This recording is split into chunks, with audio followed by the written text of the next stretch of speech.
英國科研嘅高牆同夢想。英國話要打造科研強國，卻喺門口設咗重重關卡。皇家學會最新研究指出，一名外國科學家如果要嚟英國工作，簽證同醫療附加費加埋5941英鎊，比其他主要科研國高出20倍。呢個只係單人費用，如果帶埋家屬，總支出可以過17000英鎊，相當於半年收入。對博士後研究員嚟講，呢個唔係門票，而係禁令。全球人才簽證原本係為咗吸納精英而設，依家卻變成咗英國科研嘅絆腳石。簽證5年期，加埋每年1035英鎊嘅醫療附加費，令英國成為世界上最貴嘅科研目的地之一。其他14個科研國家嘅平均費用淨係275英鎊。自2019年以來，英國相關費用上升1倍有多，即使扣除通脹，仍然貴近80%。博士後研究員喺英國嘅年薪多數喺37000英鎊至45000英鎊之間，稅後每個月大約2600英鎊，單人簽證費用等於2個月淨薪。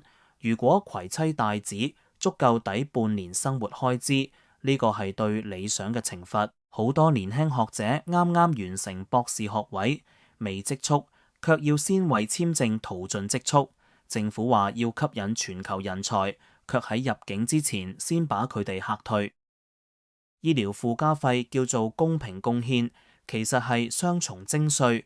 外來科研人繳薪俸稅同國民保險，已經為 NHS 供款，仲要再付5年醫療費。呢個唔係公平，而係盤剝。政府將移民當成收入來源，而唔係科研夥伴。咁樣嘅思維既短視又失格。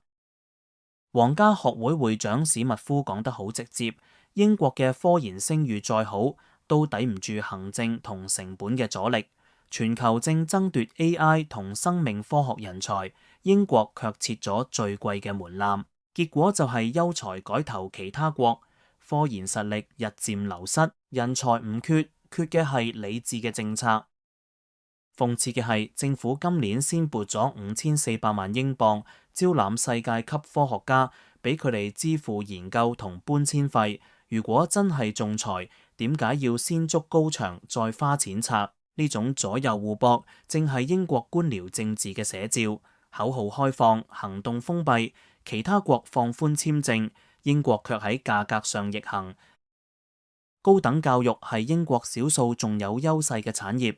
牛津、劍橋、帝國理工、倫敦大學嘅研究實力都仰賴海外學者同博士後研究員嘅貢獻。呢本來係英國嘅軟實力，而家卻被移民制度削弱。當研究團隊因為簽證成本而縮水，學術優勢最終會變成回憶。